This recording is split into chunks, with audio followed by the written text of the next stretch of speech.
ओम शांति। आपका प्रश्न है, परमात्मा मुरली में कहते हैं कि सब बच्चे शक्तिशाली है लेकिन नंबरवार है। तो ऐसा कहना कि नंबरवार है, ये भी तो सबकॉन्शियस माइंड की ट्रेनिंग हुई ना कि सब नंबरवार है। तो प्रश्न यह है कि जब बाबा माना परमात्मा कहते हैं कि सब शक्तिशाली है या कोई भी वरदान देते, तब हमें उस वरदान को से कैसे धारण करना चाहिए। उत्तर है, देखो आपके जो प्रश्न है सबकॉन्शियस माइंड के बारे में, शक्तिशाली सब है उसके बारे में, और वरदान कैसे धारण करें। तो पहले तो ये समझो, ये सबकॉन्शियस माइंड द्वापर से बनता है। जब हम पुरुषार्थ करते हैं तो हमारे आगे जाकर एक माइंड हो जाता है। तो ये सबकॉन्शियस माइंड ही हमारा कर्म है। तो इसको ट्रेनिंग देना माना उस सबकॉन्शियस माइंड को खोलना, माना सब न्यूरॉन को एक्टिव करके डीएनए को एक्टिव करना। ये सब एक दूसरे से जुड़ा हुआ है। तो ये नंबरवार इसीलिए है क्योंकि आत्मा में जो गुण और शक्तियां है वो नंबरवार है। करंट नंबरवार है। कोई 10 का बल्ब है, कोई 100 का है, कोई 500 का है, कोई 1000 का है, कोई लेजर बीम है, बहुत अलग अलग है। तो इसीलिए सब शक्तिशाली है, माना आत्मा इटसेल्फ शक्तिशाली है। आप देखो अभी इस कलयुग के अंत में आत्मा में शक्ति नहीं है तो भी कितनी पावरफुल है। तो जब इस आत्मा में नंबरवार शक्तियां होती है और उस शक्ति अनुसार जन्म लेते हैं, कई पास बहुत शक्ति है तो वो सतयुग के पहले जन्म से आते हैं। फिर जैसी जितनी जितनी जिसकी शक्ति उस अनुसार जन्म लेते हैं। और कलयुग के अंत में आने वाली जो आत्माएं हैं वो उसके पास बहुत कम शक्ति है। जैसे हमने पढ़ा कि 1800 की साल में 1800 ईयर्स जो है उस साल में सिर्फ 169 बिलियन आत्माएं थी। अभी 800 करोड़ है। सोचो तो कितनी कम आत्माएं जो द्वापर में और सतयुग त्रेता में, जो बाबा कहते हैं कि कैसे आत्माएं बढ़ती है। यह एक बहुत बड़ी सोचने की बात है जो दुनिया वाले नहीं समझते कि ये आत्माएं बढ़ती कैसे है। पहले तो नहीं थी, और पहले भी हमने इसके पहले भी रिसर्च ट्राई किया, लेकिन प्रॉब्लम यह है पहले कंप्यूटर नहीं था तो एग्जैक्ट गिनती नहीं होती थी, तो बहुत कम दिखाया है। तो ये सब बातें हैं। तो इसीलिए आत्मा सब शक्तिशाली है लेकिन नंबरवार है। और वरदान सिर्फ वरदान ही नहीं, बाबा की हर एक बात को जब तक हमारा ना बनाए तब तक कोई फायदा नहीं होता है। इसीलिए वरदान को धारण करना अर्थात उस बात को अच्छी रीति समझकर जीवन में प्रैक्टिकल करना, और हर एक बात में 2-4 पॉइंट रोज निकालना है और उसको समझकर जीवन में उसको प्रैक्टिकल करना है। यह है धारण करना, वरदान को या बाबा की बातों को अपना बनाना। और जब तक अपना नहीं बनता तब तक आत्मा में शक्ति या उच्च पद नहीं पा सकते। सिर्फ सुनते रहना वो बहुत समय लगता है। इसीलिए साइंस अनुसार भी सबकॉन्शियस के 3 मुख्य नियम, वैसे 10 नियम है सफलता प्राप्त करने के लिए, लेकिन मुख्य 3 नियम जो है वो हम कंप्लीटली उल्टा कर रहे हैं अभी दुनिया में, इसीलिए पाप बढ़ते हैं। अगर वो नियम को अपनाएंगे तो सब चीज जल्दी जल्दी होगी। उसमें शॉर्टकट भी बताया है, सब कुछ बताया है।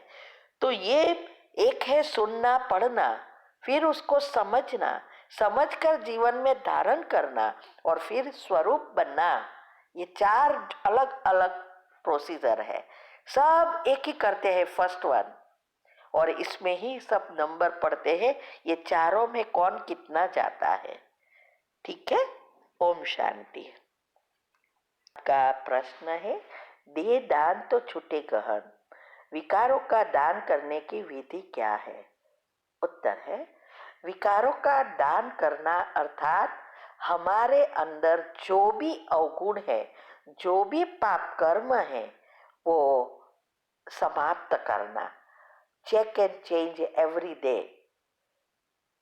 तब हम पावन बन सकते हैं, सर्वगुण संपन्न सोड़ेकड़ा संपूर्ण बन सकते हैं। इसीलिए कहते हैं कि जैसे हमने आज नियम लिया कि आज से हम झूठ नहीं बोलेंगे, तो ये झूठ नहीं बोलने का जो हमने नियम लिया तो बाबा को कह दिया, बना विकारों का दान दिया है। अभी उस पर ध्यान देना है, एक एक चीज पर, एक एक विचार पर, कि कहाँ भी झूठ ना होवे।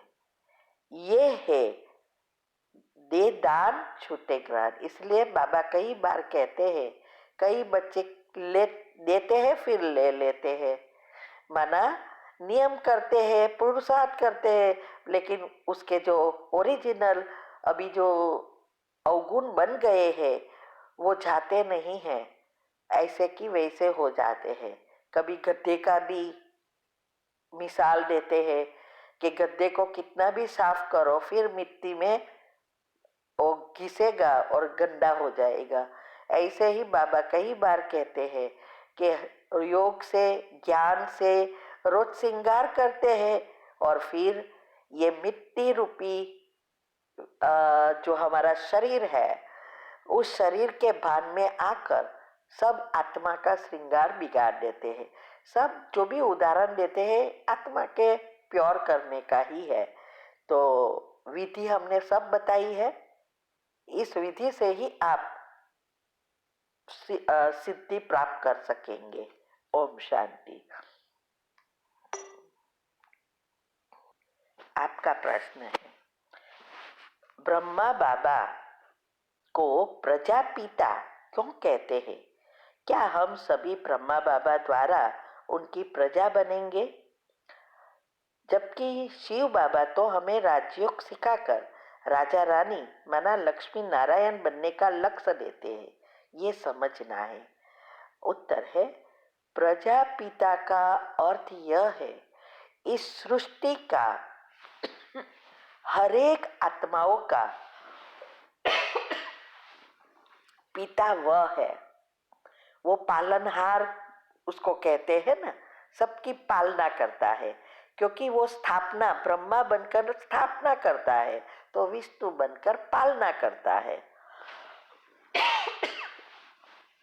इसीलिए वो प्रजापिता माना इस सृष्टि का सभी मनुष्य आत्माओं का पिता है।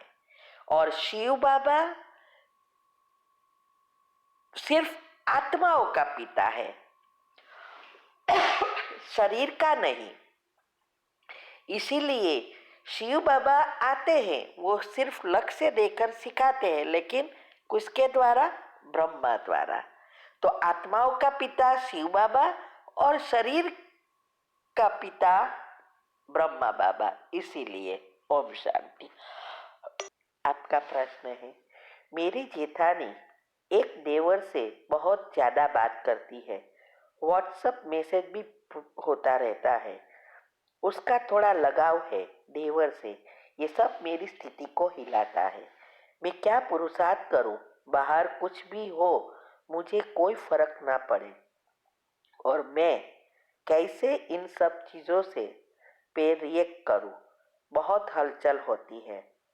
उत्तर है, क्या ये देवर आपका हस्बैंड है?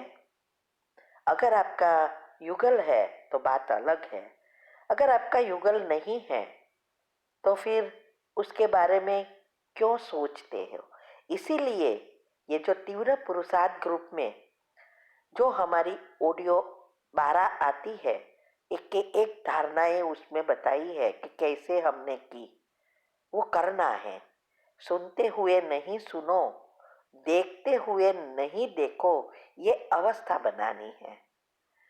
और जितनी आपकी पॉजिटिविटी बढ़ेगी, जितना ये नियम होगा और योग होगा, उतनी इस चीजों का प्रभाव आप पर नहीं पड़ेगा, आपका प्रभाव उन आत्माओं पर पड़ेगा। तो जिस चीजों से हमें लेन देन नहीं है, उसके बारे में क्यों जाए? तो ये अवस्था बनानी पड़ेगी, विधि से ही सिद्धि मिलेगी। तो योग के बारे में बहुत सारे टॉपिक है यूट्यूब पर, आप सुनो, अच्छी रीति समझो। चैनल का नाम है शिव शक्ति मेडिटेशन बीके कुसुम। सब्सक्राइब करेंगे तो प्लेलिस्ट में जा सकेंगे, और प्लेलिस्ट में योग और योग के प्रयोग के टॉपिक है, और सभी अलग अलग डिफरेंट टॉपिक, बहुत सारे राज समाये हुए हैं, वो सुनना शुरू करो। और जो भी प्रश्न के उत्तर यहाँ ये ग्रुप में आता है, आंसर ग्रुप में, वो सब सुनो। इससे आपको समझ में आएगा, क्योंकि हर एक प्रश्न में कोई ना कोई विधि होती है। तो सुनते जाएंगे, बातें समझेंगे तो प्रैक्टिकल हो जाएगा। ओम शांति। का प्रश्न है, अभी किसी के साथ लेन देन नहीं रखना को ये कितने सूक्ष्म लेन देन तक की बात है?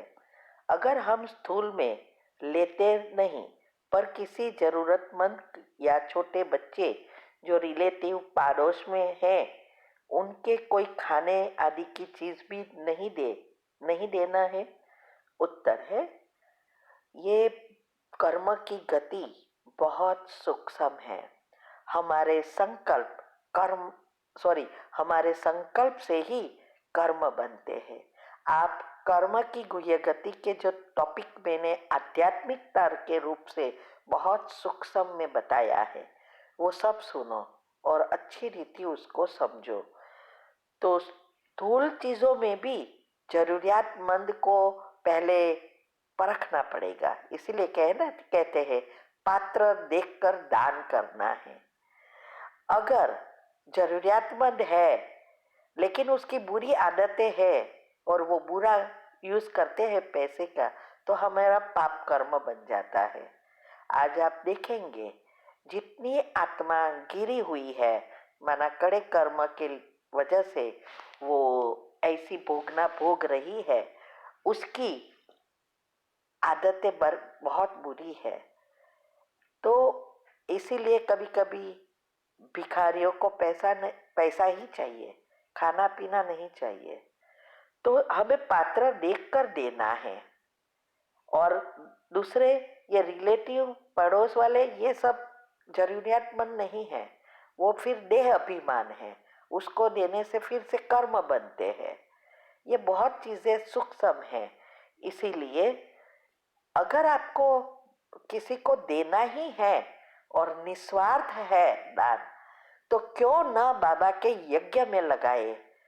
जो अभी चलो सेंटर खोलने की सेवा चल रही है, इसमें तो कितना बड़ा भाग्य बनता है, और ये तो 5,500 साल का भाग्य बनना है। कितने सारी दुआएं मिलेगी। ये अगर हम आत्मा को देते हैं तो एक ही आत्मा के साथ हिसाब किताब बनता है, लेकिन अगर हम यज्ञ में देते हैं तो कई आत्माएं का भाग्य बनता है, और हम बहुत आत्माओं की दुआ कमाते हैं। तो बाबा की सेवा में भी अलग अलग प्रकार की सेवाएं हैं, वो करो ना। आजकल हम तो यही करते हैं। इवन बच्चे को भी कोई ऐसी सेवा करनी है, क्योंकि हमारे सब बच्चे परसेंटेज निकालते हैं और काफी रकम होती है। तो वो कोई बच्चों को पढ़ाने में, खिलाने में, तो स्कूलों तो हम खुद जाके देते हैं या सिस्टर्स द्वारा दिलवाते हैं, और आधा सेंटर में जाता है जहाँ सेंटर बनता है वगैरह। तो ये और मेरा खुद का तो सब सेंटर में बाबा की सेवा में ही देती हूँ। तो ये सूक्ष्म गति है। आप वो टॉपिक सुनेंगे तो समझ में आएगा। अगर इसमें समझ कोई ना आए तो वो पूछ सकते हैं। ओम शांति। प्रश्न है, मुरली में आया कि पौना भाग सुख और क्वार्टर पा भाग दुख है, तो ये समझना है कैसे? क्योंकि सुख तो सतयुग त्रेता में है, तो द्वापर कलयुग में तो रावण राज्य दुख है ना। उत्तर है, बाबा माना परमात्मा पौना भाग क्यों कहते हैं? क्योंकि सतयुग त्रेता में जो सुख है वो संगम युग के आधार पर है। जितना हमने पुण्य संगम युग पर कमाया है वो ही हमें सतयुग त्रेता में मिलेगा। तो ये जैसे हम लौकिक में भी जीवन में जॉब करते, पैसा कमाते, और कई ऐसे हैं खाया पिया और उड़ा दिया, और कई ऐसे हैं फ्यूचर के लिए रखते हैं, रिटायर्ड लाइफ में काम आएगा। तो कौन कितनी बचत करता है उस अनुसार उसकी रिटायर्ड लाइफ जाती है। ऐसे ही ये संगम युग पर हम कितना सफल करते हैं। 7 पत्ते का बिल्ली पत्र और 11 जो हमने यूट्यूब पर समझाया है, वो भक्ति मार्ग वाली 11 नहीं, आध्यात्मिकता से करनी है। वो करके हम कितना कमाते हैं, कितना सेविंग पुण्य बनाते हैं, उस अनुसार वो सतयुग त्रेता का भाग्य बनता है। वहां पुरुषार्थ से कर्म से नहीं बनता, कर्म की गति वहां नहीं होती, कर्म अकर्म है, बैठे बैठे खाना है। अभी द्वापर से वो आत्माएं जो ऊपर से परम धाम से आती है, और जो आत्माएं सतयुग त्रेता में आई है 33 करोड़ आत्माएं, वो भी जब नीचे आती है 8 कला होती है, तो विकार इतने नहीं होते हैं। तो और आत्माएं भी कम है और उसके संस्कार अभी भी गुणवान है। इसीलिए कर्म की गति शुरू होती है, क्योंकि कला आदि हो गई, बैलेंस चक्र आ गया। इसीलिए उस समय हम कर्म भी करेंगे तो बहुत अच्छे कर्म होंगे। इवन होल ड्रापर और कलयुग बिगिनिंग में भी इतना दुख नहीं है। इसीलिए द्वापर में भी सुख है, क्योंकि गुण अच्छे हैं, और प्रकृति भी 8 ही कला है, तो उसका भी इतना प्रभाव हमारे पर नहीं पड़ता। लेकिन जैसे जैसे आत्मा की शक्ति कम होती जाती है और प्रकृति की भी कम हो जाती है, तो प्रकृति नेगेटिविटी या देहभान बढ़ने से वो सभी चीजों जल्दी हमारे पर असर करती है, क्योंकि 7 चक्र नेगेटिव एनर्जी से भरपूर हो जाते हैं। तो इसके लिए आपको यूट्यूब के सब टॉपिक सुनना पड़ेगा, समझना पड़ेगा। ठीक है। ओम शांति। का प्रश्न है, मेरे पुरुषार्थ में सबसे बड़ी बाधा गुटखे की लत डाल रही है, क्योंकि मैं मेडिटेशन भी नहीं कर पाता हूँ, तो मुझे नशे की याद आती है, फिर किसी भी कार्य में मन नहीं लगता। उत्तर है, देखो हमने यूट्यूब पर भी रखे हैं, गुटखा या कोई भी नशा छोड़ने के लिए उसकी कमेंट्री भी लिखी है, घर की दवाई भी बताई है, और होम्योपैथी दवा भी बताई है। वो अच्छी रीति फॉलो करो। कईयों के दारू और नशे की आदत छूट गई है। अगर मैं देखती हूँ, अगर मुझे मिले तो मैं यहाँ भी आपको भेज रही हूँ। अगर वो करेंगे और थोड़ा दृढ़ता, जबरदस्ती सभी अच्छी चीज़ों में मन लगाना का पुरुषार्थ करना पड़ेगा। तो इसके लिए यूट्यूब पर जो हमने सब राज रखे हैं वो सुनना शुरू करो। बहुत सारे राज हैं। एक चीज में गुह्य बातें हैं जो आपको न कोई बीके क्लास में से मिलेगा, न ही कोई लौकिक कथाकार या किसी से मिलेगा। ठीक है। ओम शांति।